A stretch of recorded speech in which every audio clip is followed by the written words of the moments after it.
ದಕ್ಷಿಣ ಆಫ್ರಿಕಾದ ಜೊಹಾನ್ಸ್ಬರ್ಗ್ನಲ್ಲಿ ನಡೀತಾ ಇರುವಂತಹ G20 ರಾಷ್ಟ್ರಗಳ ಶೃಂಗಸಭೆಯಲ್ಲಿ ಪ್ರಧಾನಿ ಮೋದಿಯವರು ಭಾಗಿಯಾಗಿದ್ದಾರೆ. ಈ ಶೃಂಗಸಭೆಯಲ್ಲಿ ಬಹಳ ಮುಖ್ಯವಾಗಿ ಅಭಿವೃದ್ಧಿಯ ವಿಚಾರಕ್ಕೆ ಸಂಬಂಧಪಟ್ಟಂತೆ ಪ್ರಧಾನಿ ಮೋದಿಯವರು ಮಾತನಾಡಿದರು. ಡ್ರಗ್ಸ್ ಮಾಫಿಯಾ ವಿರುದ್ಧ ಕ್ರಮ ಕೈಗೊಳ್ಳಬೇಕು, ಹಾಗೆಯೇ ಭಯೋತ್ಪಾದನೆ ವಿರುದ್ಧದ ಹೋರಾಟಕ್ಕೂ ಕೂಡ ಎಲ್ಲ ರಾಷ್ಟ್ರಗಳು ಕೈ ಜೋಡಿಸಬೇಕು ಅಂತ ಹೇಳಿ ಪ್ರಧಾನಿ ಮೋದಿ ಸಲಹೆಯನ್ನು ಕೊಟ್ಟಿದ್ದಾರೆ ಮತ್ತು ಇದಕ್ಕೆ G20 ರಾಷ್ಟ್ರಗಳಿಂದ ಸಹಮತ ವ್ಯಕ್ತವಾಗಿದೆ.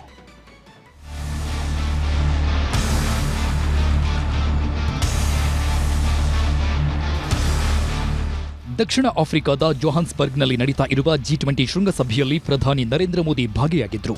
ಜೊಹಾನ್ಸ್ಬರ್ಗ್ನಲ್ಲಿ ಪ್ರಧಾನಿ ಮೋದಿಯವರಿಗೆ ಅದ್ಧೂರಿ ಸ್ವಾಗತ ಸಿಕ್ತು. Algeria, Denmark, Egypt, Malaysia, New Zealand, Singapore ಸೇರಿದಂತೆ ಒಟ್ಟು 20 ದೇಶದ ನಾಯಕರು ಗ್ರೂಪ್ 20 ಶೃಂಗಸಭೆಯಲ್ಲಿ ಭಾಗಿಯಾಗಿದ್ದರು.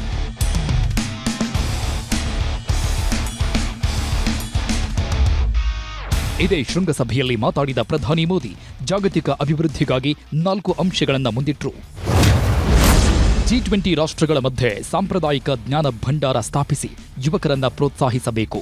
ಆಫ್ರಿಕಾ ಖಂಡದಲ್ಲಿ ಕೌಶಲ್ಯ ವೃದ್ಧಿ ಕೇಂದ್ರ ಸ್ಥಾಪಿಸುವ ಸಮೂಹಕ್ಕೆ ತರಬೇತಿಗಳನ್ನು ನೀಡಬೇಕು. ಆರೋಗ್ಯ ತುರ್ತು ಪರಿಸ್ಥಿತಿ, ಪ್ರಕೃತಿ ವಿಕೋಪಗಳನ್ನು ನಿರ್ವಹಿಸಲು ಪ್ರತ್ಯೇಕ ತಂಡಗಳನ್ನು ರಚಿಸಬೇಕು.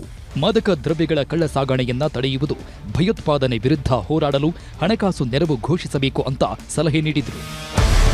ಇನ್ನು G20 ಶೃಂಗಸಭೆಯಲ್ಲಿ ಪ್ರಧಾನಿ ಮೋದಿ ಕೊಟ್ಟ 4 ಅಂಶಗಳ ಸಲಹೆಗಳನ್ನು ವಿಶ್ವ ನಾಯಕರು ಒಮ್ಮತದಿಂದ ಒಪ್ಪಿಕೊಂಡ್ರು. ಅಂದಹಾಗೆ ಈ G20 ಶೃಂಗಸಭೆಗೆ ಅಮೆರಿಕಾಗೂ ಆಹ್ವಾನ ನೀಡಲಾಗಿತ್ತು. ಆದರೆ ಅಧ್ಯಕ್ಷ ಡೊನಾಲ್ಡ್ ಟ್ರಂಪ್ ಆಗಲಿ ಅಮೆರಿಕದ ಪ್ರತಿನಿಧಿಗಳಾಗಲಿ ಭಾಗವಹಿಸದೆ G20 ಶೃಂಗಸಭೆಯನ್ನ ಬಹಿಷ್ಕರಿಸಿದ್ರು. ಆಫ್ರಿಕಾದಲ್ಲಿರುವ ಅಮೆರಿಕನ್ನರನ್ನ ಹತ್ಯೆ ಮಾಡಲಾಗ್ತಿದೆ, ಅವರ ಹಕ್ಕು ಆಸ್ತಿಗಳನ್ನ ಕಿತ್ತುಕೊಳ್ಳಲಾಗ್ತಿದೆ, ಮಾನವ ಹಕ್ಕುಗಳ ಉಲ್ಲಂಘನೆ ಆಗ್ತಿದೆ, ಹಾಗಾಗಿ G20 ಬಹಿಷ್ಕರಿಸುತ್ತಿದ್ದೀವಿ ಅಂತ ಟ್ರಂಪ್ ಆರೋಪಿಸಿದ್ದಾರೆ.